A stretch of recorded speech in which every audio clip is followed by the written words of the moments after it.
Yes, you can start now. Hello, everyone, and welcome to Africa TESOL monthly webinar. Today, we have the privilege to have one of those key professional development specialists with us. Her name is Liz England. Liz England is described today as a truly energizing and inspirational speaker in teacher education. And Liz is author of the first ever book on TESOL career path development. And along with others on his online teacher education and teaching Arabic.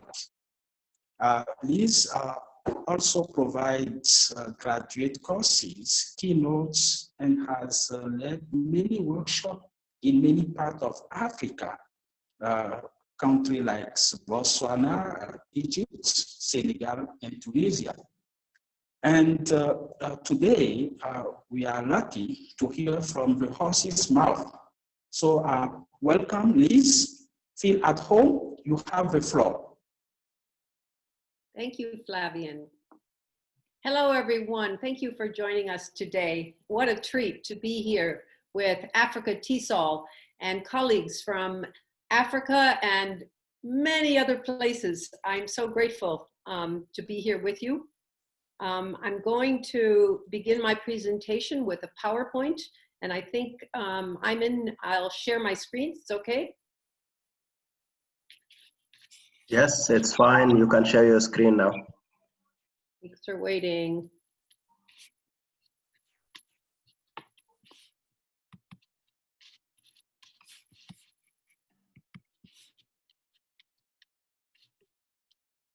Takes just a moment to load. Thank you for waiting.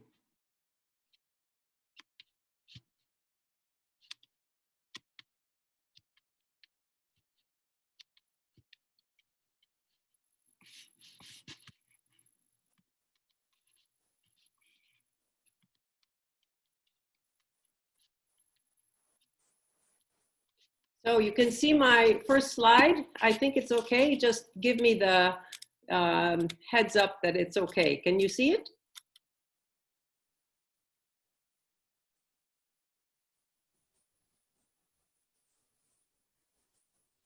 Yes, we can see it. Oh, thank you. Okay. Thank you, Flavian. Thank you. So, and maybe you can see a small video of my face in the corner. Feel free to minimize that or do whatever is convenient. This presentation is following an invitation from the Africa TESOL Association. Africa TESOL has offered us all the time and the space today to learn and to share and to really kind of lean in. It means to look closely at this topic of career path development. It's a new concept for us in TESOL, and it is based on research, and it's also about practice. It's called TESOL Career Path Development, Creating Professional Success. Right now, we are in a global pandemic.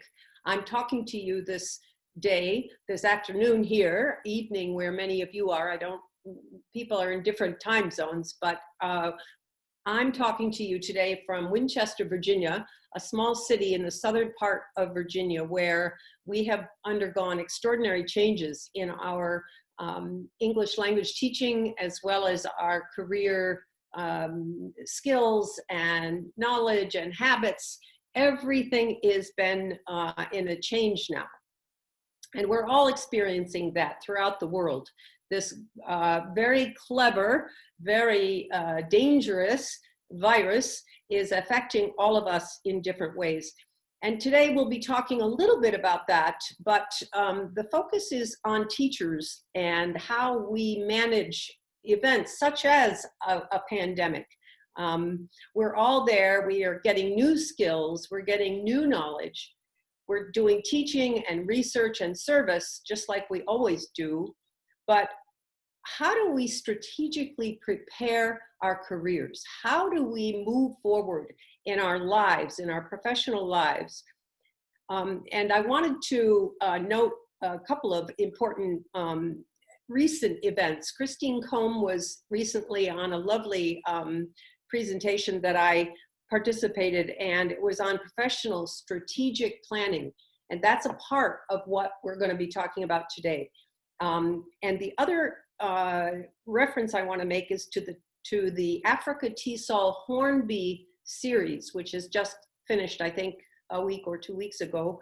And it was on decentering and the notion of understanding and building expertise among teachers, but having a healthy skepticism about outsiders like me, right? I am not from Africa. My name is England.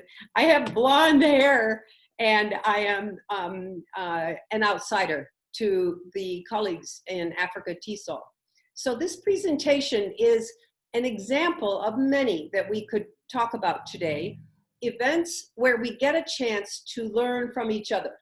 And that's going to be part of what I'm talking about today as well, is what I've been learning as I've gone through what is now about a 35-year career in TESOL. So I want to welcome you to this presentation. We're going to be talking about your career path development. We're not talking about students, we're talking about teachers, about your thoughts and your feelings and some of your ideas about this topic. Now, our roots, yours and mine, all of us have the same roots. We are TESOL professionals, so we study applied linguistics, sometimes theoretical linguistics. We study cross-cultural communication, social issues, the social contexts of English language use. We talk about pedagogy and assessment.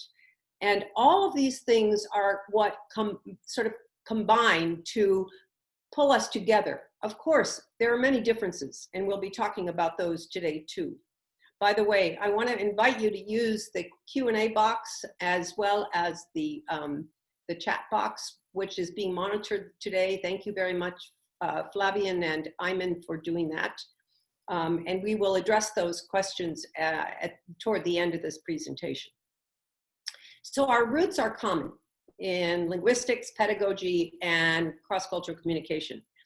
What I'd like you to do as we get started is to get a old school, use a piece of paper and a pencil or a pen and jot down any ideas you have, any questions, any criticisms, any clarifications, anything you want to ask about. And be sure you put those in the Q&A box at some point, anytime as we go forward.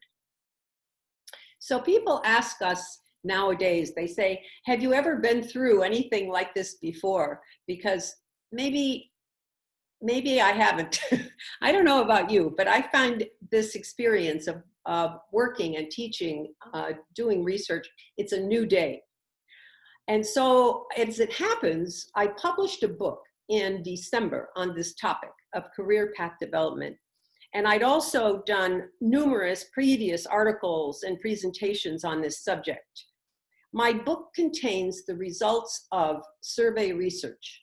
I interviewed in a non-random sample 50 TESOL professionals at different stages of their professional careers.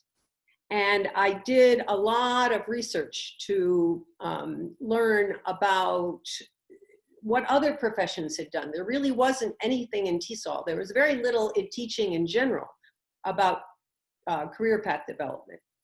But mostly in other professions, mostly I will say in male-dominated professions, medicine, engineering, law, accounting, banking, those fields have done a lot of work for their members, for the people who are in that profession. And so I did some reading and learned a lot from other professions. So there was really nothing for us in TESOL, and that's why there was a gap, and that's why I wrote this book and have been doing this work. So here's a kind of visual, a way to look at our world right now. I work with a group of Virginia TESOL, a group of teachers who live in the geographical region where I am. And we've learned in those discussions about face-to-face rapport, which is gone.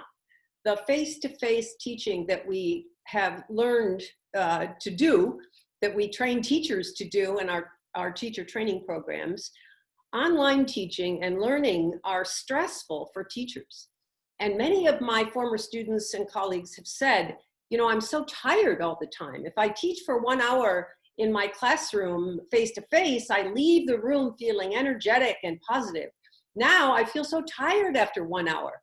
It's as if I, you know, had taught 3 hours or 4 hours. I don't know if you feel the same way, but many of us do.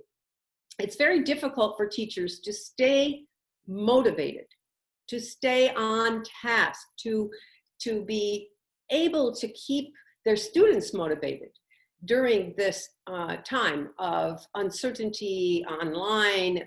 Some people even have called it emergency remote teaching.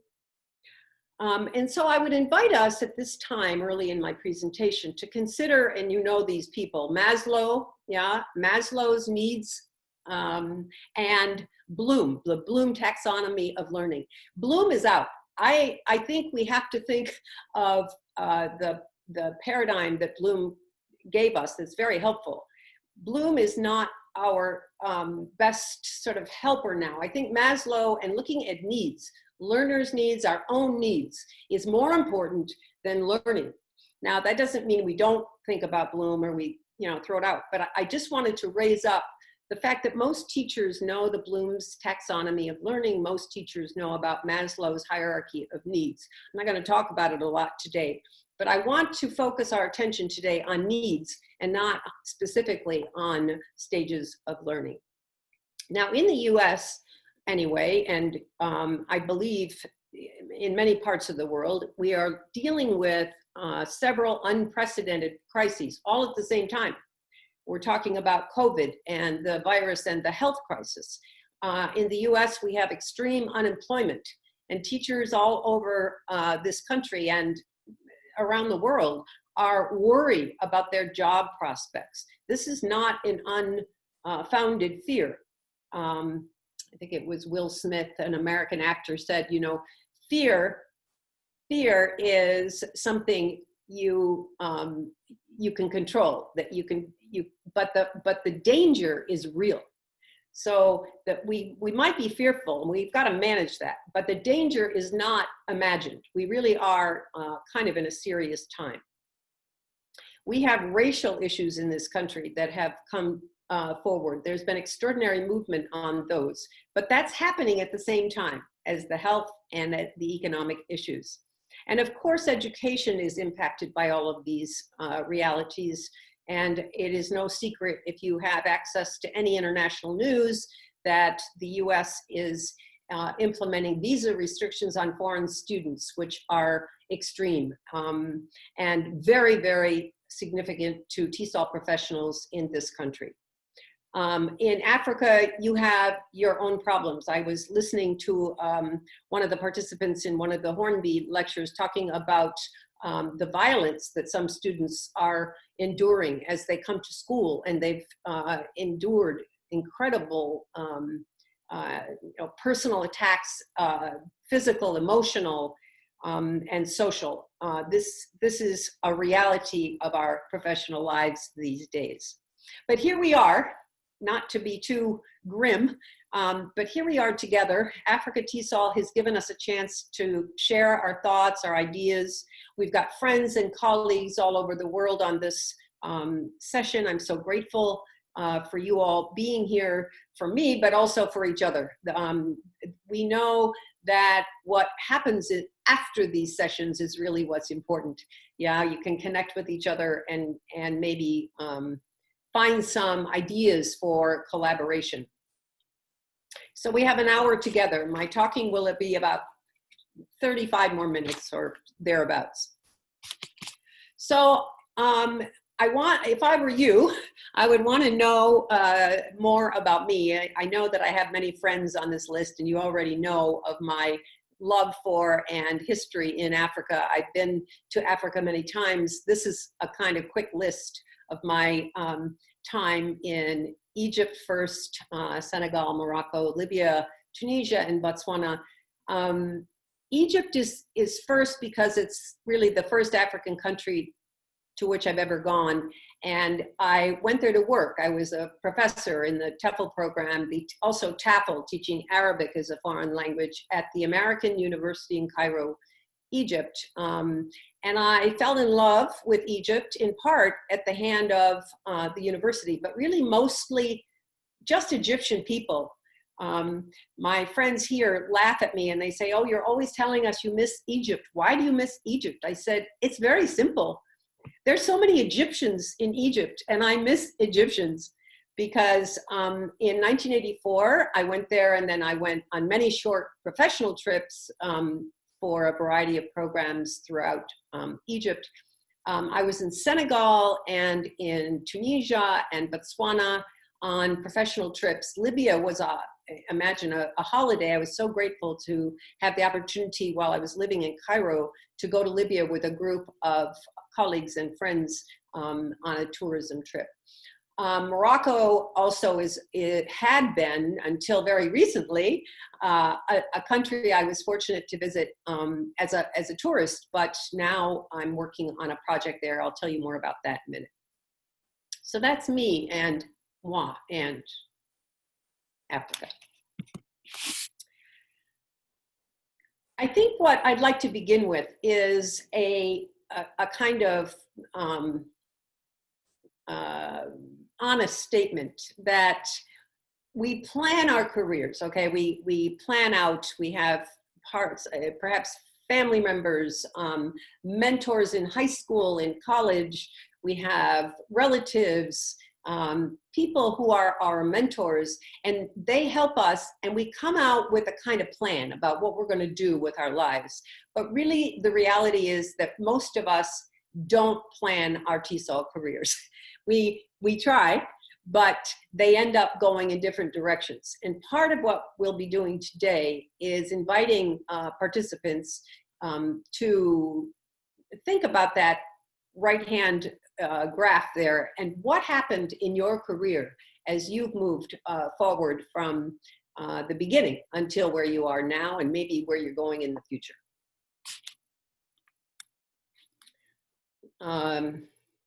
Just want to make sure I didn't forget something. Oh, so I am now in a firm position as a semi-retired professor. I spent about 35 years working with teachers all over the world, anchored in the US. About 1/3 of my career was outside the US, but I've been a teacher trainer at the graduate level and invited to participate in a variety of projects that include curriculum and assessment projects, among others. And I sincerely hope that by the time you're my age, and most of you are quite a bit younger than me, but I hope by the time you're my age, you're going to feel as content and satisfied and grateful for your TESOL career as I do. So throughout my career, I've discovered really the wonder of what it means to call ourselves English language teachers and TESOL professionals. The TESOL career path development is a new concept. I'd mentioned that earlier, and one I'd like to kind of introduce you to for a few minutes today. I promise you I'm not going to do a lot of theory. It's actually in the book, and I could do another discussion. By the way, there's a handout that Ayman is going to provide, which contains really a literature review on this topic of career path development. It doesn't have anything else. It's just research that backs up the work that I'm going to be talking about in this presentation. So here's a definition for you. I'm not going to read it to you. I'll give you a second to look at it. This is what TESOL career path development is. There's 5 components, as you can kind of skim down through, and those are listed: teacher education, teacher motivation, organizational development, leadership, and life balance. Those were the 5 factors that kind of bubbled up as we did the literature review, as we did the research that I described for the book that I mentioned. There are 5 factors that really come in part from other professions, but are also relevant and I think important to us in TESOL. There are also 5 stages of career path development. We'll be talking about those in a minute. The factors are different depending on what stage you are. So if you are a, let's say, a pre-service teacher, if you're a graduate student now and you're learning about TESOL and you're taking courses in phonology, morphology, and syntax, and cross-cultural communication, and assessment, and all those courses that we take at the graduate level. If you are a pre-service teacher, right, your attitude, your engagement with language teacher education is going to be very high because you are engaged in learning all this information and all these skills at a very critical time in your career. On the other hand, if you're a semi-retired teacher like me, right, your teacher education has a different role. It's not like I ignore teacher education, but I have very specific skills that I want to develop that I don't have or that I want to have better. So depending on where we are in our career, these factors are going to influence our behavior, our day-to-day lives differently. One example is a veteran teacher, a teacher who's been in the field for 15 years, for example. I'm thinking here of somebody like, I don't know, Amira or Ayman, maybe Flavian. A veteran teacher might be less motivated by student satisfaction than by, say, money. So if I'm a veteran teacher, I'm kind of an established person in my program. I know what I'm doing. I want students to be satisfied, but not as much as I was worried about when I was a novice teacher or a beginning teacher. Another example would be the issue of life balance, which is the last one on my list here. Life balance has a different shape for a mid-career teacher or a career switcher than it does, say, for a semi-retired teacher. Life balance is going to have a different role in one's life depending on where he or she is in their TESOL career. So these are kind of the 5 factors on a visual, just because I thought it would be interesting for you to look at those in that way. So TESOL career path development and the 5 factors that influence it. You may want to collapse 2 of those. I don't know. You may want to add one. This is a highly kind of new. It's a brand new field. So I'm offering one model, and I would invite you to consider others or variations on this one. You could even write a review of my book if you wanted to. So these are the 5 factors. And these are the 5 stages that I mentioned before that, again, we're not going to really talk about these in great detail. I have placed in the book some charts that will put the factors and the various stages in a chart format so that we can begin to talk about where we are, where we want to go, what kinds of influences are important to us now, maybe for the future. The last kind of theoretical concept, if you will, that I want to address today is the notion of milestones. And I don't know how many might have been at a TESOL convention. This topic of TESOL milestones is actually kind of hot. People are interested in it because of one simple reason. TESOL career path development milestones means that we tell our stories. Right? This whole concept of milestones is about telling our extraordinary stories, and all of us have them. I have them, and you have them. All of us do. Why? Because our field is so extraordinary, and our relationships with each other and with our students and colleagues, both in our field and outside, all of those have created for us extraordinary stories. I was an English language fellow in Indonesia some years ago, And the regional English language officer there and I, after I finished, we did a presentation together at a TESOL convention, and it was packed. There was standing room only. We got there early to set up. We couldn't walk into the room because the people were sitting on the floor and in the chairs and on the walls and everywhere. It was a wonderful experience, and people really want to tell and hear stories. So what is exactly a career path milestone? Again, this comes out of other fields more than it does TESOL. It's just that it's a really important concept for TESOL. And I've described here what a career path milestone is. It comes out of, I think it's a Greek mythological history, the notion of milestones, where you set up a stone on the side of the road when you're going somewhere. And it's an event or an action that marks a significant change or an important part of your career. And I guess the only other thing I want to say on career path milestones is that with the factors, the 5 factors, with the stages of career path development, we need research. Research is needed to address these components, to find out what is a TESOL career path, right? I mean, we have anecdotal, we always have stories. But when we have a problem or a crisis, such as many of us are dealing with now, that's not enough. We need research. Yeah, we need to know exactly how these career paths go, and they're going to be different. I think in a variety of in any context that you can mention, it's going to be different. For example, comparing rural career path. If you're in a small village or a small city compared to a big city like Cairo, right, or Nairobi, or yeah. So you want to keep in mind that there's nothing. And so this is a very rich potential area of research to look at what exactly are the milestones, what are the factors in different contexts. It might be different in Europe and the US. It might be different in South America compared to Asia. I believe it would be, and I would love to.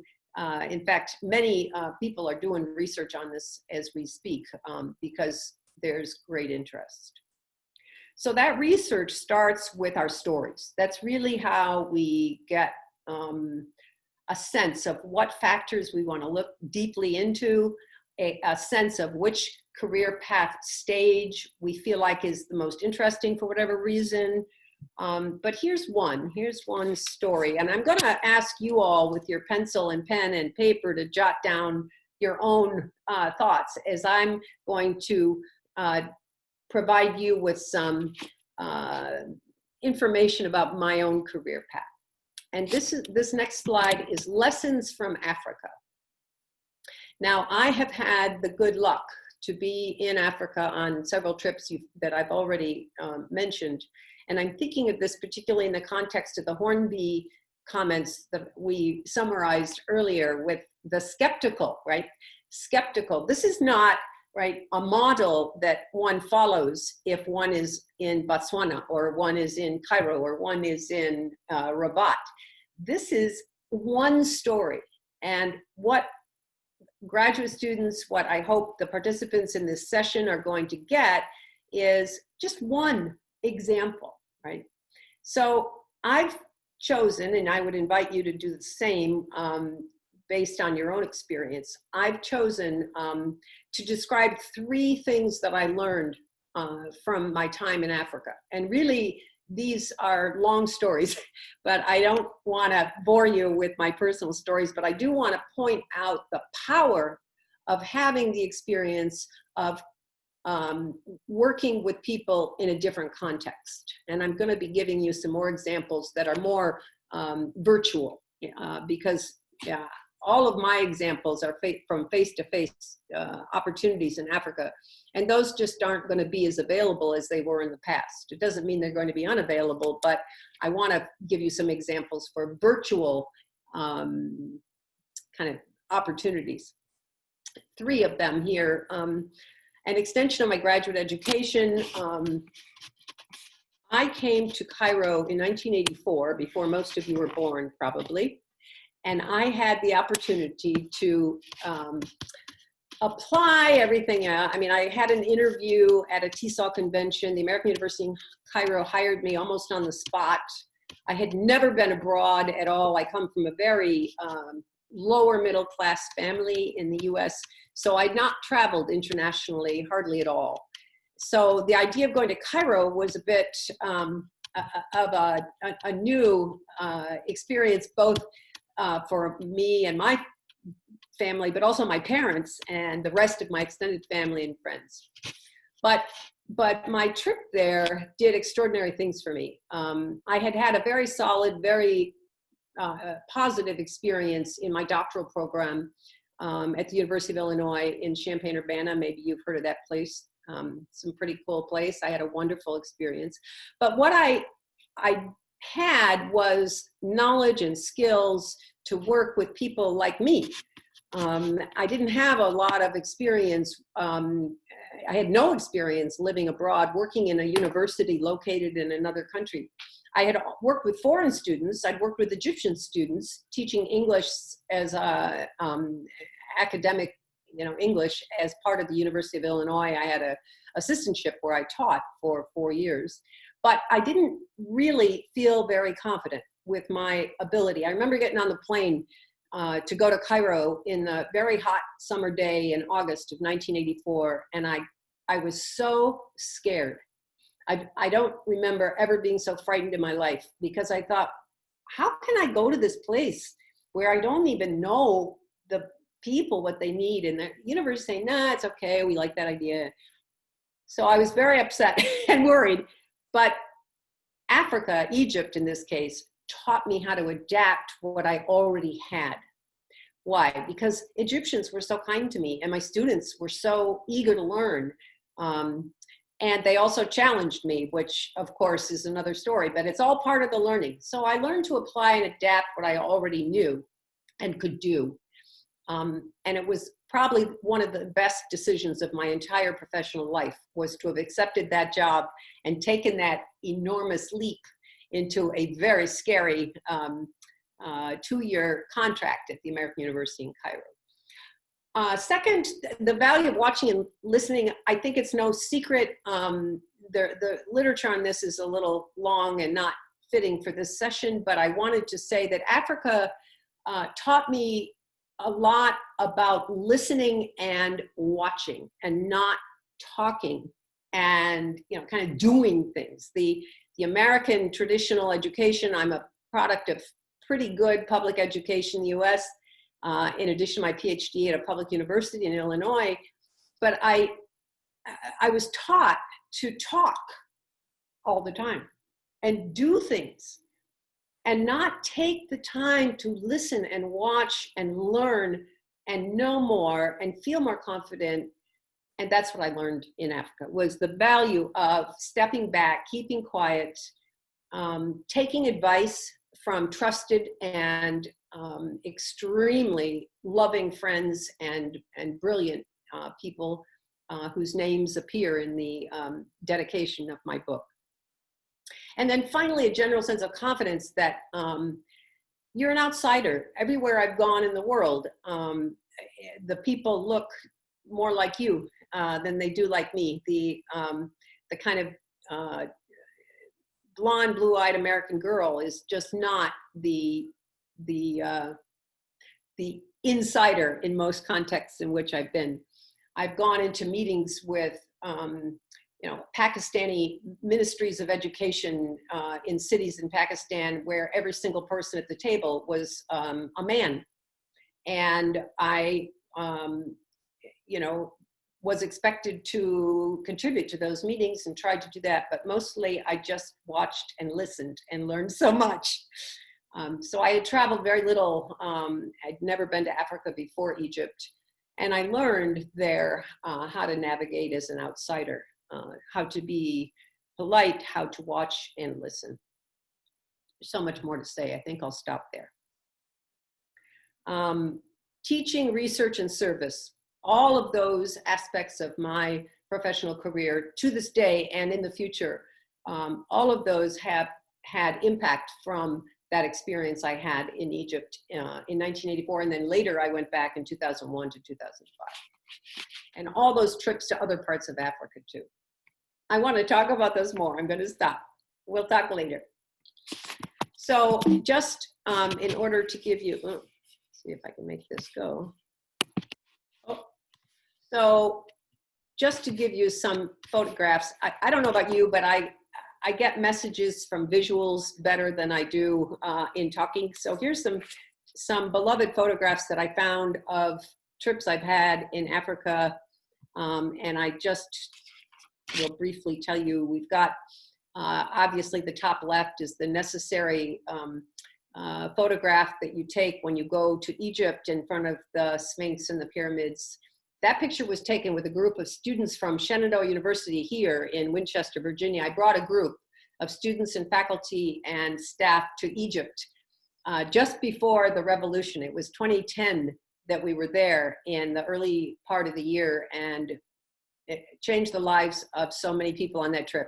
Long stories. The next one is again the required. This is actually in South Africa. We did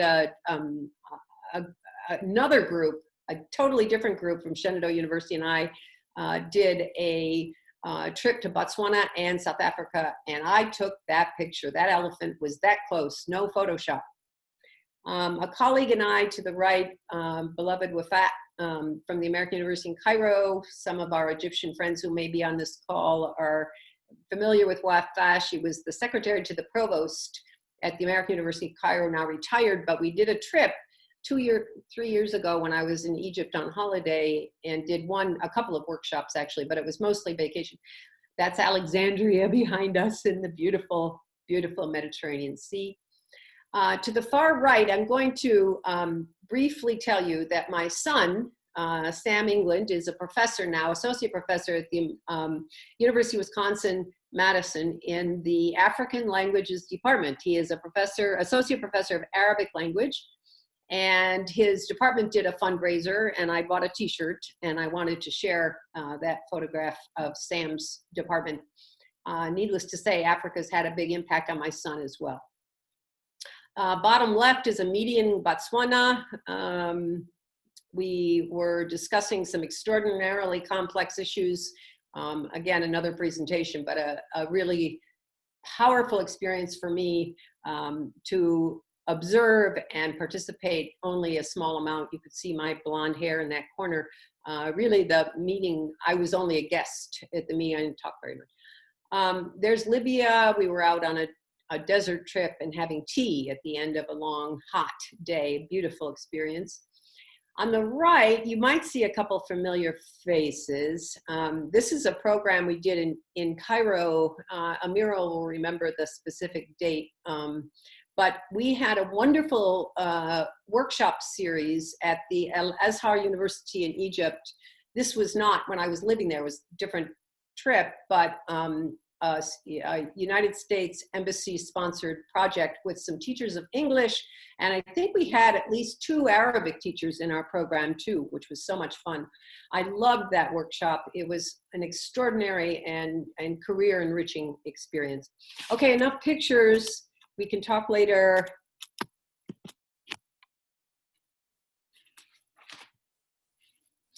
So in this next section, I'm going to move a little bit of stuff here so I can see. So I want to talk with you and get you to start, oh, sorry about that, thinking about what factors influence your TESOL career path development. And I'm going to ask you to find a story in your own memory of your own career. Find a story, one's own story of or a colleague. It could be, if you'd prefer not to sort of think about yourself, think of a colleague whom you know well, somebody you've worked with for some time, or a friend, or even a family member who's a teacher. Think about a story. All right, that's the assignment, kind of. Identify key factors, label the stages right, of those people or that person that you're thinking about? Which stage in their career path do you think they are? I talked about mine as semi-retired. Yours is probably not semi-retired.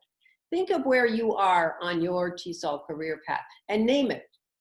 Right? Just give it a name. Whatever it is not wrong. There's no wrong answers. I came up with 5. You can use those if you want to. By the way, this PowerPoint will be available to everybody after this session, so no problem. Identify key factors and label the stages in your career path. And really try to lean in kind of deeply, not on the surface, but going below the surface. And I'm going to give you some examples that I hope will help you to get started with this. What is this career path of yours? What is it? What factors influence your career or their career? What factors influence your career or their career? And how do conditions like COVID, like this virus, this pandemic, how do different conditions, and that's just one example, there are other conditions besides COVID, but we're all in this pandemic now. How do conditions like COVID impact teachers?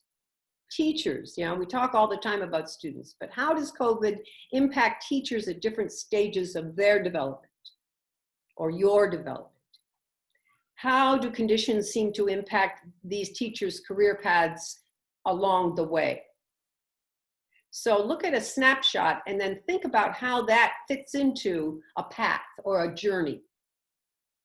What milestones seem to help teachers to move forward and in positive directions?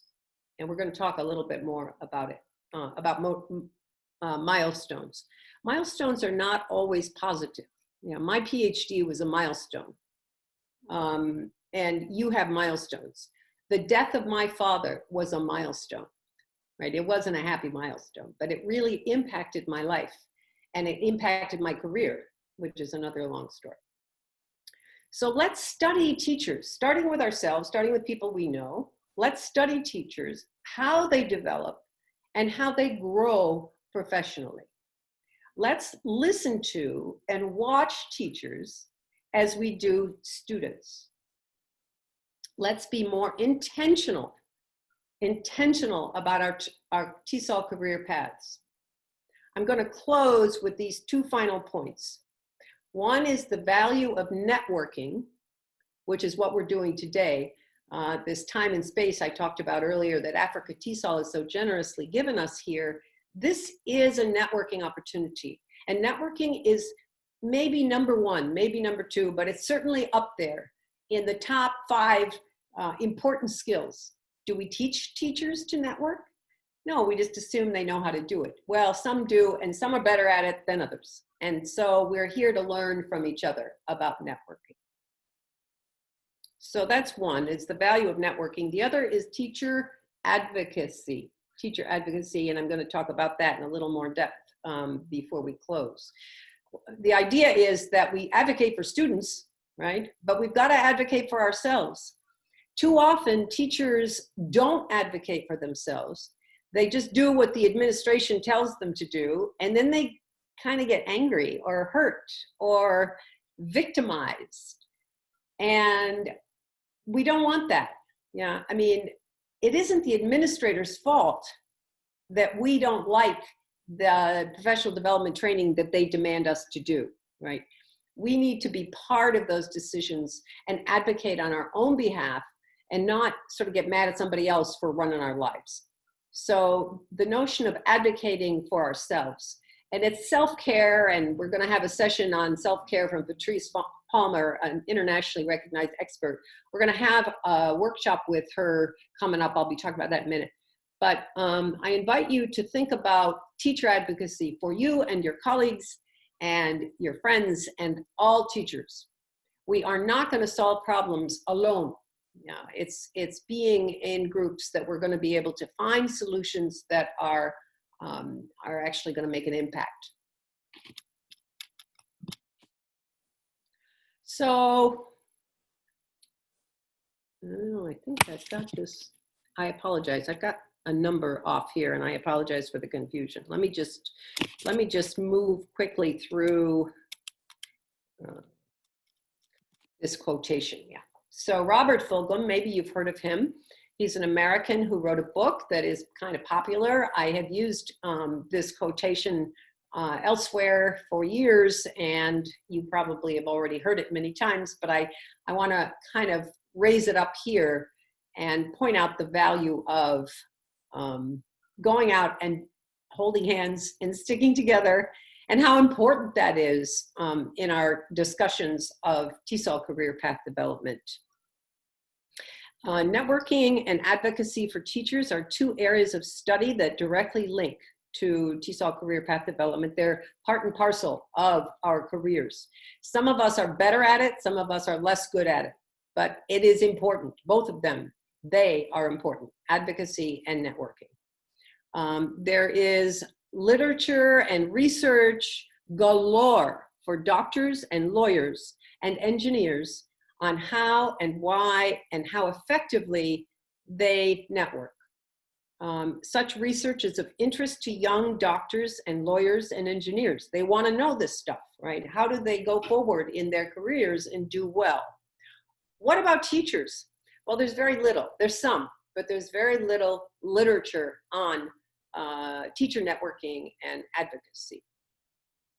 How do you network? Why? What are your goals when you network? Why did you come here today? That would be a question to answer on your piece of paper. What are you doing here? What do you want to get that you didn't have before I started talking to you? What's the impact of your networking on your own life, whether it's your professional life or otherwise? Teacher career path development depends directly on teachers' abilities to network effectively, and we need to study networking more intentionally, not just anecdotes. The Fulghum quotation is an anecdote. It's sweet, I love it, but it's not research, and that's what we need. We learn from others, but who? From whom do we learn? And what is it we learn? And under what conditions do we learn? And how well does what we learn get translated into what we do in the classroom or in front of the screen or wherever we are? What projects for advocacy might be considered in your particular geographical context? You probably already have some. You already have Africa TESOL, which is a fabulous and very effective networking. But what about those of you who don't live in Africa, or those who are in Africa and might be in a specific region? And we talked with our colleagues in Morocco recently about an onion, the metaphor or the image of an onion and the layers of networking. So you have the inside layer of the teacher herself or himself, and then the local, and then the regional, and the national, international, so on. What projects are important for teachers where you are? And what's the impact of any advocacy efforts that you might carry out, whether that's locally, regionally, or nationally? I have a very quick, Amira will want me to do this, and she kindly reminded me to. I don't have a slide, but I'm going to briefly talk about the TESOL International Association Career Path Development Professional Learning Network. I'm aware that many on this call may not be TESOL members, some will be, but the TESOL International Association has given us in career path development a group assignment kind of, which is called the Professional Learning Network. And within it, we have a summer webinar series in which Amira is going to be talking about leadership on Monday, I believe. We have a newsletter called Pathways, where resources for teachers are chock full. I invite you to read it, and I'll talk about where to get it in a minute. Collaborating with Africa TESOL, with TURF, the TESOL International Research Foundation, with publications, with TESOL affiliates. George runs out of Saudi Arabia a wonderful effort to bring TESOL affiliates together in his efforts to serve teachers. There are blogs. I've been a guest in a number of blogs lately. TESOL International Association, the Regional English Language Officers, the RELOs, there are 5 in Africa. They're all over the world, and we in TESOL Career Path Development Professional Learning Network, we have worked with them and will continue to do so. I'm working with Laayoune in Morocco on a project. We have a Zoom call tomorrow to continue our discussions. Nile TESOL in Egypt. In Botswana, we set the seeds in place for a Botswana Association of Teachers of English BATE. And if there are members, participants on this call from Botswana, I'd love to talk to you maybe offline. Publishers, Routledge has published my book. We were a featured author on their homepage for teachers who were trying to teach online and are freaking out because they don't know how to do it. We did a book with them some years ago, an edited volume on online teacher education. We've got a Facebook page that's very active. We've got a very large membership, and I invite you to join us anytime. And Virginia TESOL, which is my local affiliate, is another group with which we've done some networking work.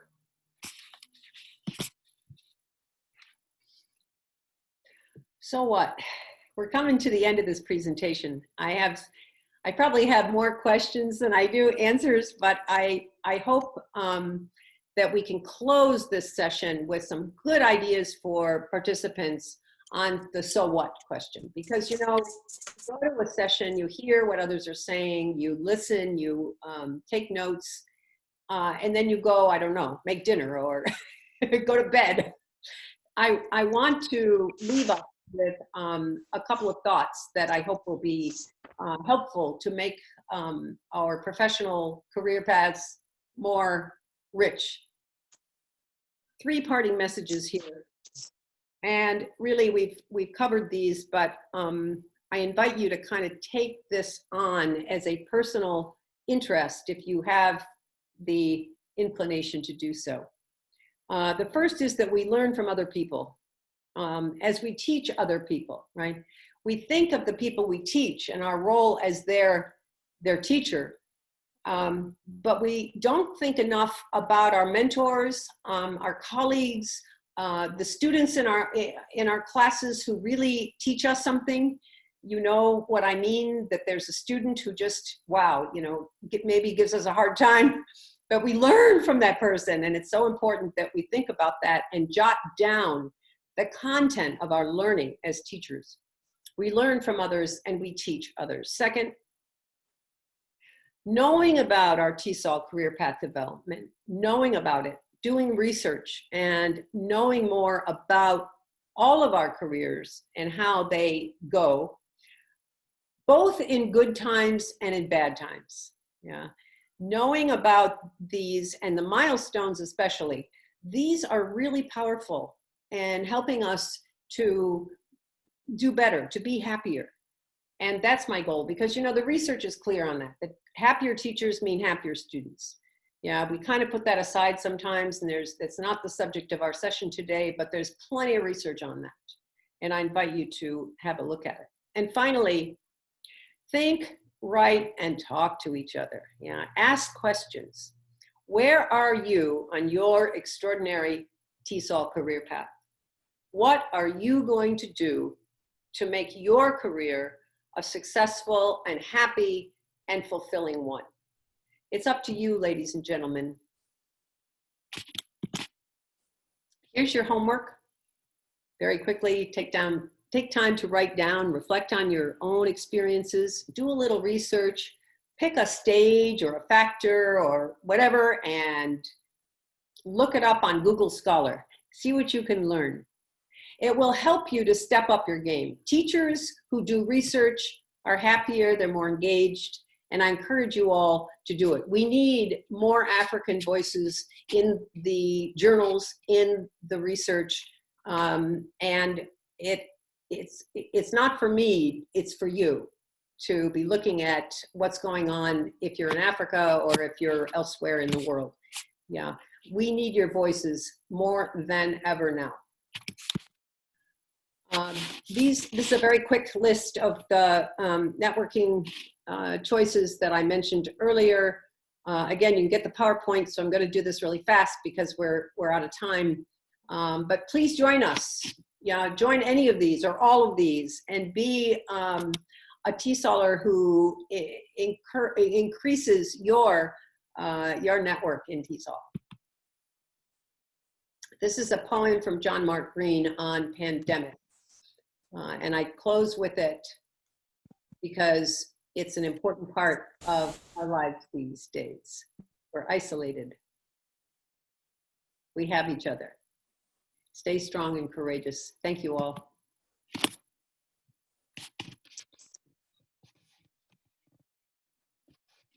I'm going to stop sharing now. Thank you, Liz, for your wonderful presentation. In your presentation, you have talked about 5 important factors influencing professional development. And also, you share with us the 5 stages of CPA, and you share with us the notion of milestones, networking, advocacy, and at the final point, you want teachers to develop themselves collectively. Very good. And now it is time for questions. And the first question is, someone is asking to know the role of teaching associations and professional development What is the link between teachers associations and professional development? This is the first question. It's a good question. I would say, Liz, you have the floor. Thank you so much. You can hear me okay? Yes. Thank you. So it is okay. Teachers associations are part of my journey as a TESOL professional. As a graduate student, I was required in my program to present at Illinois TESOL in those days, and gradually we went to the international and to other affiliates. So for me, it's really part of my ego and identity is professional association. I think every teacher finds her or his own way of using associations. But I would strongly encourage all on this call to participate in associations. There's often the issue of money that you have to pay. And one of the challenges that I've enjoyed actually is talking teachers in Nepal, in Indonesia, to spend money on their own professional development. It was a novel concept for them. They say, oh, you know, I'd rather buy a new phone. And I'd say, you know, a phone is much more expensive than your membership in, you know, Africa TESOL or whatever. So I would say that sometimes it requires a shift in priorities, that you want to be a member of an association because you're worth it. Yeah, many teachers don't feel that they have the value somehow, that it's not worth it. But I feel that teachers associations are worth it. I mean, you can't, not everyone can afford the money. I mean, that's sometimes an issue, but there are sources for finding funding for membership. And what you get back is all this advocacy and networking and opportunities for career path development. And it seems to me that it's like food. Yeah, you don't just not eat because you don't feel like it's worth it. You have to eat in order to live. And you have to join a teachers association in order to develop your career.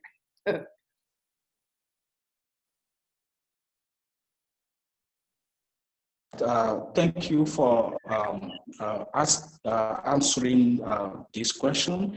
The second question is about you yourself. Someone would like you to look back and if you like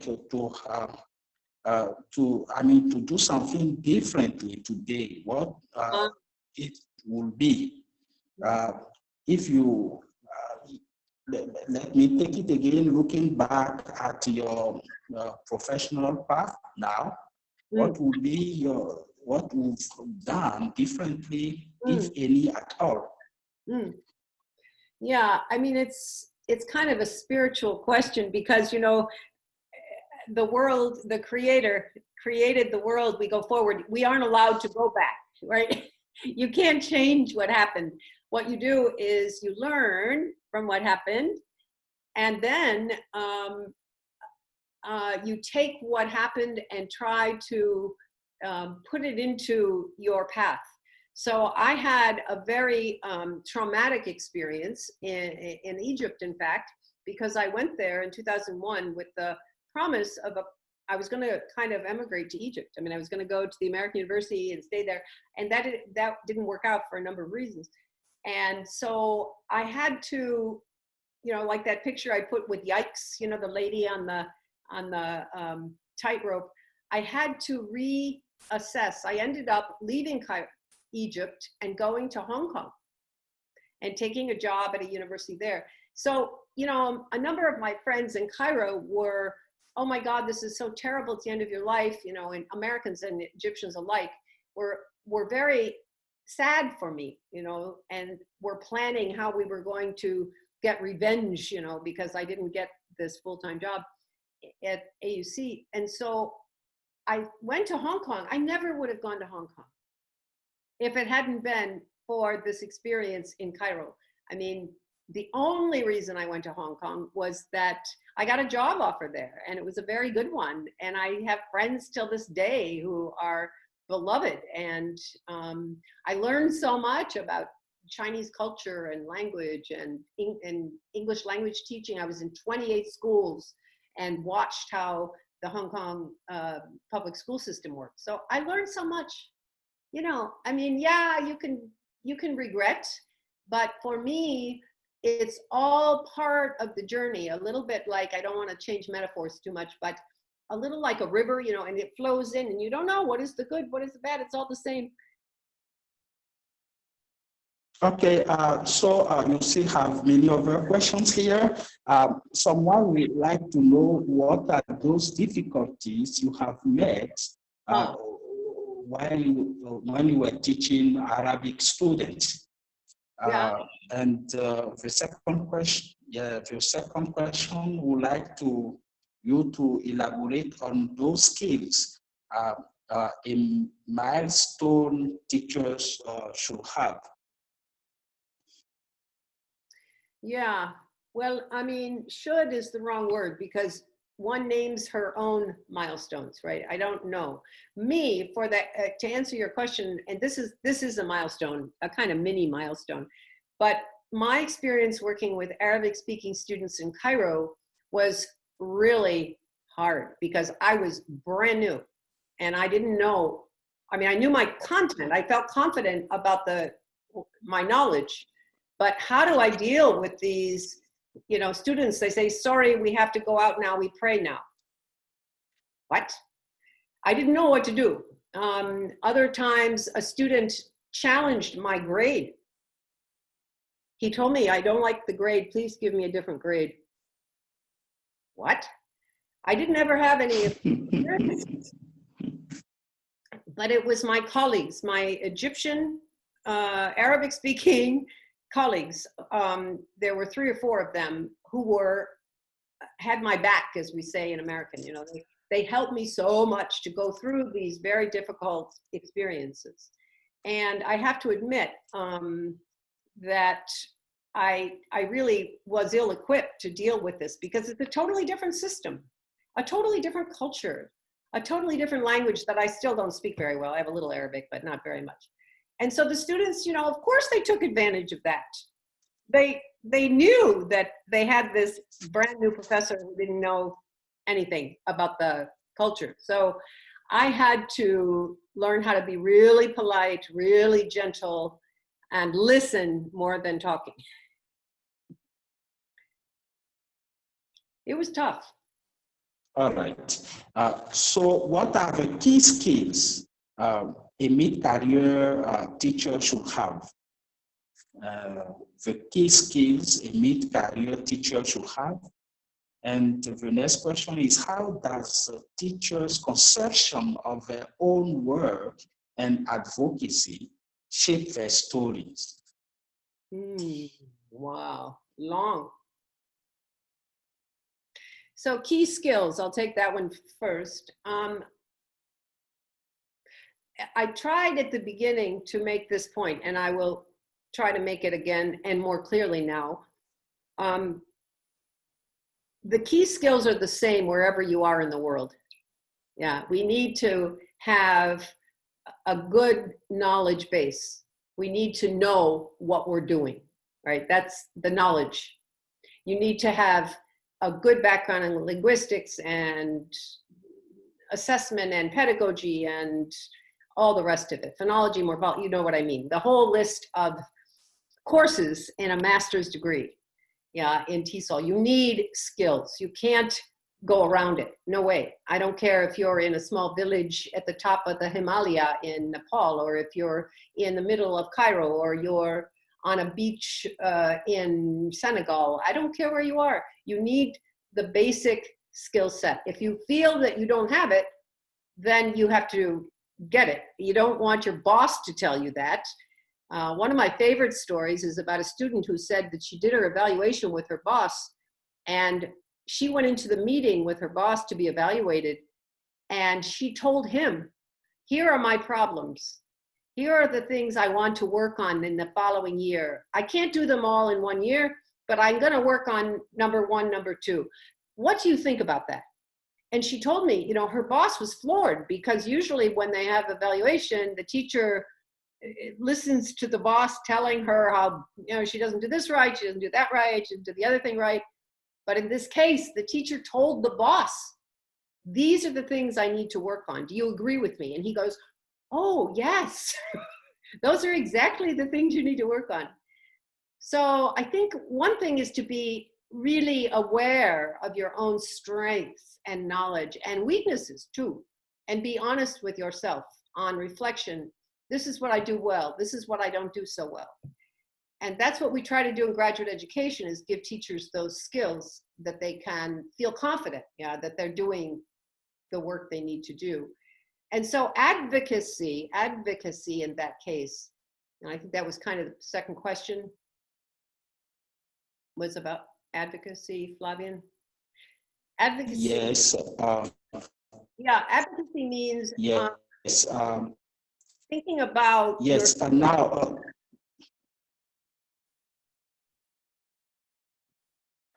In your opinion, yes, go ahead. Okay, so Please, you can continue. Thank you. Advocacy is about taking care of yourself, advocating for yourself first, and advocating for students for sure, but also thinking about your place in the institutional context. So in your program, if you're in a school or a university or a company, right, you're working with colleagues who are on your equal level to you, and you advocate for them, yeah, and find a way to help your equals, your peers, yeah. The same for your supervisors, the people above you. We all have bosses, yeah, and how can I support and advocate on behalf of my superior, right? And so you're thinking of yourself within a community of practice. We talk about that, another topic.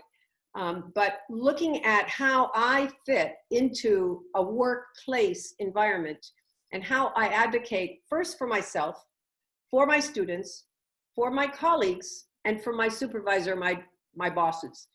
I would invite us to consider ways in which we advocate for those, say, 3 or 4 groups and ourselves. Write it on your paper.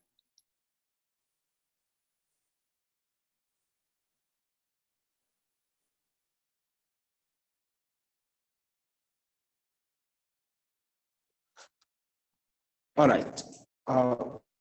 We have some questions on Facebook for you too. Thank you. And the first one is, what is the best way to one's career. And the second question is, in your opinion, do associations like TESOL International do enough to educate employees about, in your opinion, do associations like TESOL International doing enough to educate employees about treating or employing non-native TESOL teachers? Thanks. Your voice is breaking, and I apologize if I misunderstood you. You asked me about TESOL International employees supporting TESOL members. Is that right?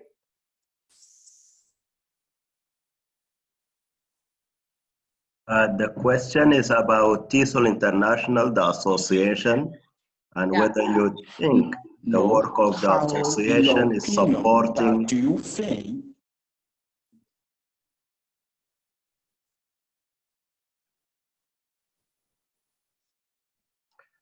whether you think the work that TESOL International is doing supports non-native English speaker teachers? Thank you. Okay, I heard you better than I heard Flavian. Sorry, Flavian, I don't know what happened. It's not your fault, I'm sure. But the question, as I understood it from the two of you, is the issue of non-native English speaking teachers and TESOL International. Thank you for the question. It's related to my topic, and I would love to do a whole presentation on this topic. TESOL International Association is going through crisis, just like Africa TESOL, just like you and me on the local level. All of us are in crisis. TESOL International has a big kind of operation that is designed to serve all teachers of English. If you look at their mission statement, they're trying to do something very, very, very big, especially now. It's too big, maybe, I don't know, because I believe that the TESOL International is trying to serve all teachers, both native speakers of English who are teachers and non-native as well. When I was a board member on TESOL International, we made the non-native English speaking teachers intersection, which was the first time. And perhaps you guys were part of that, others on this call were part of that effort. It was amazing that we didn't previously have it, because as we know from, David, you know who I mean, the one who does all the statistics on English teachers, David Crystal's work, that we have millions of English teachers who are non-native English speaking teachers. And this has become over time a kind of political issue, not so much because TESOL professionals are divided. They aren't. Most TESOL professionals will tell you that they believe that more resources should be available for non-native English speaking teachers. And TESOL International Association has over time at least started to do some things on behalf of those millions, it might be more than millions of teachers worldwide. I don't know what the number is. But David Crystal's book will tell you, and the update. What TESOL International, it seems to me, can do, and to some extent you see evidence of it already with people like George in Saudi Arabia, who has those affiliates really active, much more active than they were when I was a TESOL member in the olden days, in the 80s. These days, the affiliates, right? Like, they're all over. There are 150 or something affiliates of TESOL in the US and worldwide. When I was on the board with Jun Liu was the president, a Chinese American guy, brilliant guy, and he really worked hard on this issue. A lot of it depends on, I'm sorry, on money and the priorities that TESOL sets. I don't always agree with them, but I believe enormous effort goes into, I'm certain, enormous effort goes into choosing priorities and trying to do the best for all.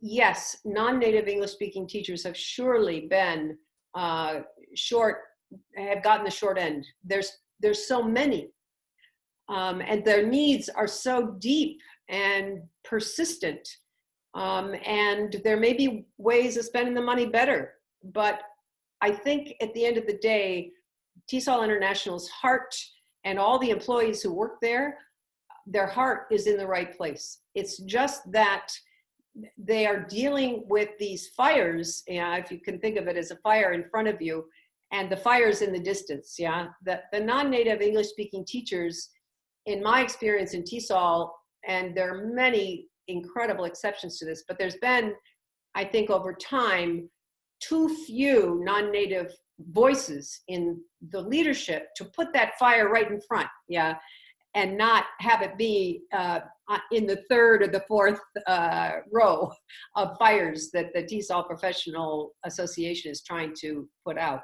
And now with so many problems related to the issues covered in the TESOL mission, it may not get better. What you're doing, Ayman and Flavian and Amira and Africa TESOL leadership across the continent, what you're doing is the answer, in my opinion. I mean, you're doing a lot of work that is volunteer service and extremely important to those teachers who are on this call and those that will be on future calls that were on the Hornbeat series. I mean, you've had an impact, and what I would be remiss and dishonest to omit is that you've got to write those down. You've got to put these and spread the word, what you're doing in Africa to support excellence in English language teaching. And I would be thrilled to see more from you guys and of course you're doing it on your own time, you're teaching, you've got families, you've got the COVID. I mean, please don't take this as blame, but what you're doing, what George is doing, and many others throughout the region, Willie over in Singapore, amazing guy. So many people I could name who are doing the work that you are kind of referring to here, Ayman and Flavian, is how do we advocate for non-native English speaking teachers? There's so many, and they're doing so much. We need to help them more. And getting those stories told, what I'm advocating here with Milestones and doing research on career path development, getting those stories in the TESOL Quarterly in terms of research, getting members of your groups on the International TESOL Board. Those are ways, I would call them concrete ways of moving ahead. At the same time, I want to say this, I've heard, the kind of politicization and the divisiveness that some people try to push into TESOL, and I'm really against that. I've had bosses who are non-native English speaking teachers. Bosses. I've had colleagues, I've had students, of course, for my whole career. We aren't divided. And trying to divide us between native and non-native, I think is, it's kind of a dead end. And to say, non-natives are better teachers or natives are better teachers, it's just, crap. It's not true. You know that. I mean, I can do some things maybe that you don't do. You can do things I can't do. I admit it. I want to learn from you. You want to learn from me. Most of us are like that. I'm not an exception and neither are you. Most of us are like that. But I get it that there is a struggle because the resources just aren't there and they're not going to be. It's a fact. And I would invite us to be resources for each other. And that's part of my effort here, is to promote networking and advocacy so that we can help each other, whatever continent we are, whatever color we are, whatever. I have had such a rich career because of that. I think Egypt taught me how to open my heart to people who were really different from me and who, in the end ended up kind of trusting me and loving me in ways that you know, I mean, it's a gift. And you have those stories. I mean, I know too, Flavian, maybe too. We all have those stories of extraordinary and positive experiences. We also have the other side. Yeah. But again, that's life. I don't know if I answered your question.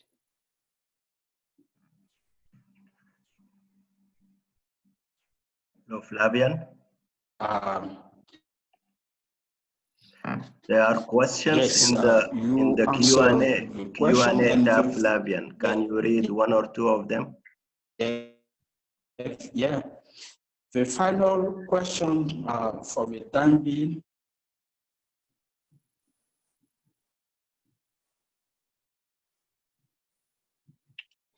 How does CPD affect teachers' milestone, and what are the ingredients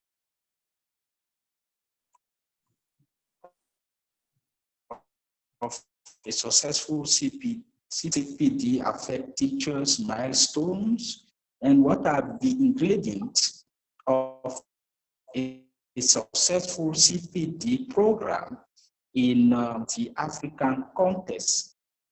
You have the floor, Liz. Thank you. Ingredients, I understood, ingredients of a successful career path is the question. You know, I would start as follows. I would take a piece of paper and I would write down 3 categories, right? Skills. You need skills in order to have a successful career. And then knowledge. You need knowledge in order to have a successful career. And habits. I added this to our program at Shenandoah University because skills and knowledge covers it. You know, the accreditation body said that's enough. But I found out that teachers who had skills and knowledge still weren't very good teachers. And it was because of their habits that they were really good. They had habits that I thought, you know, we need to put that down as a 3rd category. So piece of paper, skills, knowledge, habits. In each of those, think of a milestone, right? Under skills, for example, you would say, oh, I got assigned to teach a course to graduate MBA students in the business school. I'm making that up. You had a chance to teach something and you were thinking, oh my gosh, I don't know how to do that. I never taught business school students, graduate students. They're so different from undergraduates. I always teach undergraduates. But that was a milestone because you got assigned to teach it and you said, okay, I'm going to do my best. And that was a skill set that you got, right? Same with COVID. A skill might be teaching online and using Canvas or using WhatsApp or using some feature of WhatsApp, right? I believe that the TESOL convention in next year or the Africa TESOL next year is going to be filled with presentations on how teachers have adapted to the online environment. Yeah, and it's a good thing, right? So those would be skills or milestones under skills. Then you've got knowledge. Maybe you did a master's thesis on a topic that you still, you haven't had time to really do much with it, but you love the topic and you still love the topic, but you haven't had time to work on it. Write it down, right? Knowledge, you have special knowledge on the topic of your master's thesis, or perhaps you gave a couple of presentations, Africa TESOL or at MATE in Morocco or wherever you are. So write down things that you have that maybe you didn't think about that so much anymore, yeah? I'm working now with a teacher in Virginia on her resume. She's bilingual, but she doesn't have it on her resume. It's a skill to be bilingual. And so I invited her to think a little bit more broadly about her skills. So thinking about skills, knowledge, and habits. Under habits, that's not something you put on your resume, but a habit that you may have acquired. I'm thinking of my own story when my father took ill, right? And I had to change my whole professional life because I was in Hong Kong. The time difference in the US where he was living at the time was 12 hours. I had to be awake because he would call me at 2 o'clock in the afternoon for him, which would be 2 o'clock in the morning for me. So my habits changed, and I actually have a different sleep pattern now because of that experience. And I mean, that's just a small example. And I'm sorry, I'm not thinking of ones that might be more relevant to your personal, because that's a personal kind of question, is habits. What are your habits that have been milestones, right? Plus or minus. Sometimes women who've had children, yeah, you go through a pregnancy, you go to work, you have your baby, you stay home a while, then you go back to work. You have habits that are new because of that experience of becoming a mom for the first time. And they're not always personal. I mean, it might be that you have been working on the side to get a certificate. In addition to your bachelor's degree, you might be getting a CELTA or some other degree or certificate. Yeah, and you've had to change kind of how you function as a result of having enrolled in that program. You've got all these other friends now from that program. So how does your relationship with them change skills, habits, knowledge that you might have? This is a personal question you've asked me, and I can't answer it for you. I'm trying to provide you with some examples that will maybe broaden your perspective on career path development. Yeah, it's not all about the master's degree and my experience. It's your experiences and how those have fed your career path, how those have guided you on this journey that you are taking and will continue to take. Fun. I'm happy to have that question. Thank you.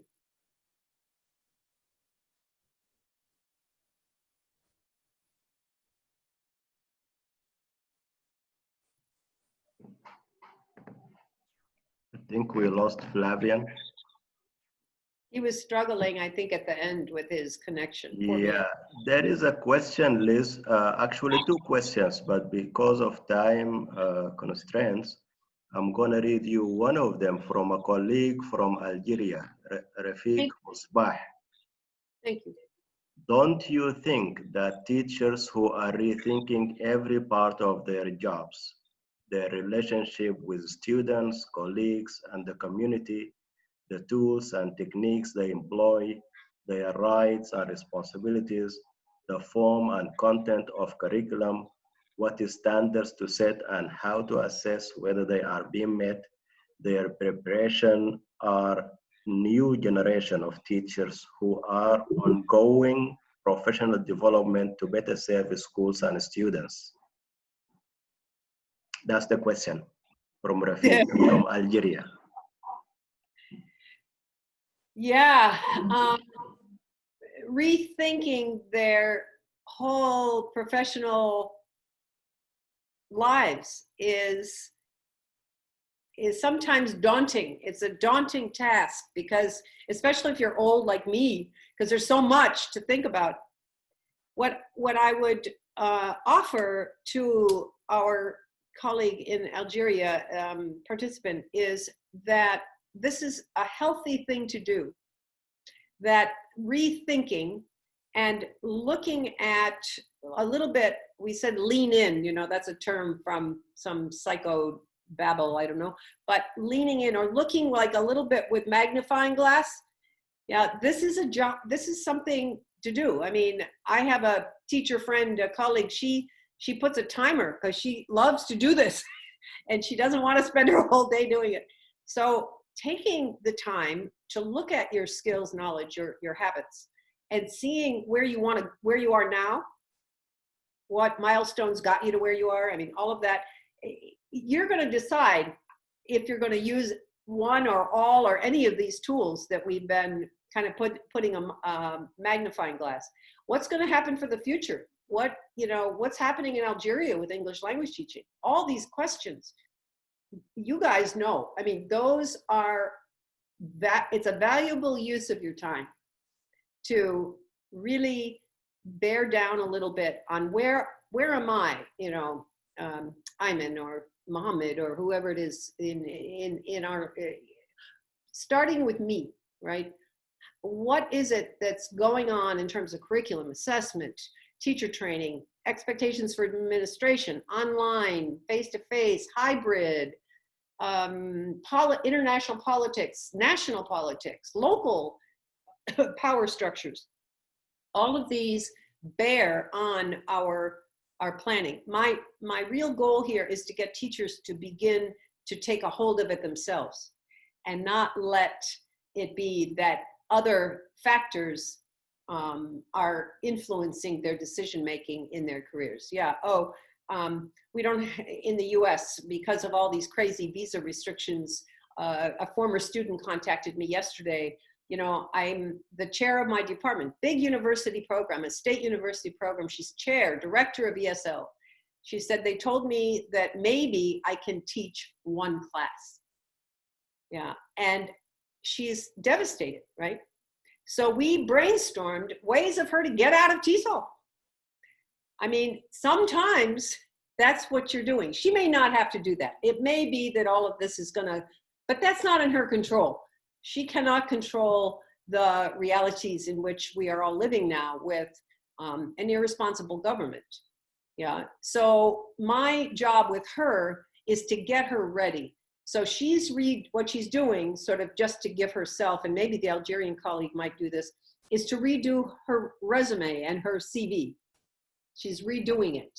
And she's thinking about her, you know, what would be my model job? What would be my office? What would be my perfect job? I'm inviting her into this kind of fantasy of writing down everything and then looking at what she has already accomplished, which is a great deal. She's a TESOL international leader. She's an affiliate leader. She's done publications. She's done reviews. She's helped so many people. She's been a mentor teacher for the, you know, master's students coming in to do student teaching. She has so much to offer, but she doesn't know. She hasn't thought about what she's got until she's got to try to sell it to somebody else. So my little assignment for her is to redo her resume and start to think of herself in a way that might provide her with the kind of hope, yeah, and alternate, another role in the world. I don't know. I mean, that's where we are now. She's just started doing this. I don't know what she's going to come up with. We'll talk again in a few days.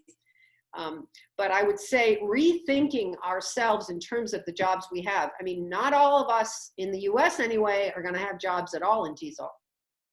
It's a fact.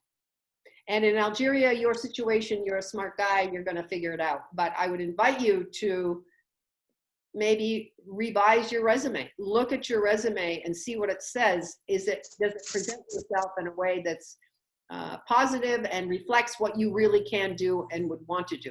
I don't know.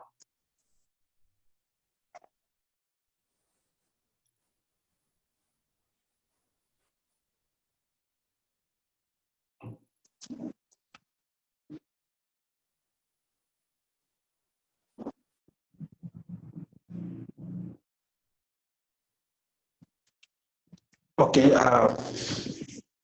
Liz, we are almost there. Do you have any final words? Thank you. Shukran gazilan, as we say in Egyptian. I am so grateful to be here. I've taken some notes. You've given me many things. Liz, so grateful. Any final words? Thank you very much.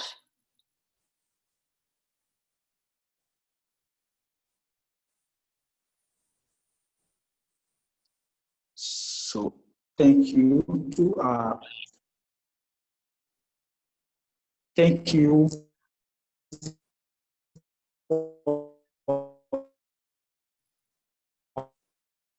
providing us with to learn more from you. Thank you for responding to our call and to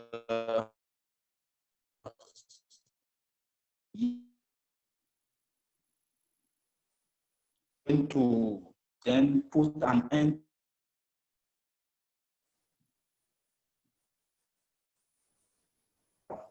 given that chance to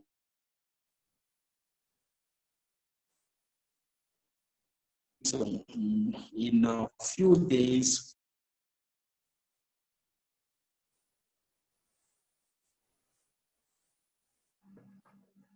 Thank you very much, Flavian. Flavian is joining us from Benin, and this is our reality in Africa. Low bandwidth, electricity cuts, so on and so forth, so many challenges, but we are trying our best to overcome all these challenges. Thank you very much, Flavian.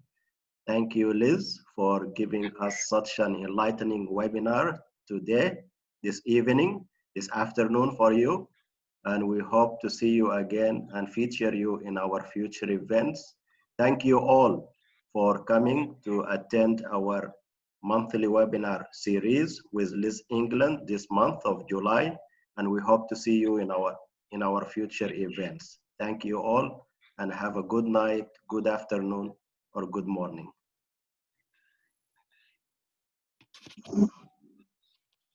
Thank you. Bye-bye.